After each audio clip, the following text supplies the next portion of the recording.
So thanks. This is really just a small welcome from the host, so to speak. So welcome here at WU. So you've seen our lovely campus and maybe had the chance to wander around a bit. So it's actually a very interdisciplinary university, mainly focusing on economics and business. But we also have here our department, which is information systems and operation management. There are some base facts here on this slide about WU, how many students and so on.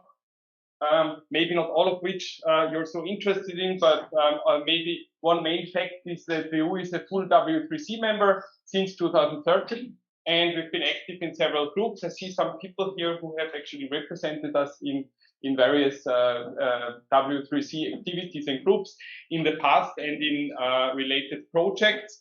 And I'm really looking forward to this workshop, which also seems to be quite interdisciplinary, looking into different aspects of data spaces and semantic interoperability in decentralized data ecosystems based on the web.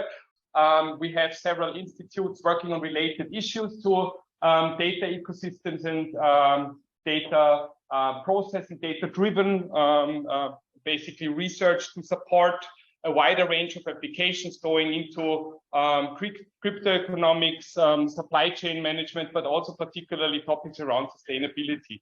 And yeah, we're happy to talk with you about these things, and we're very curious to hear about all the interesting talks going on today.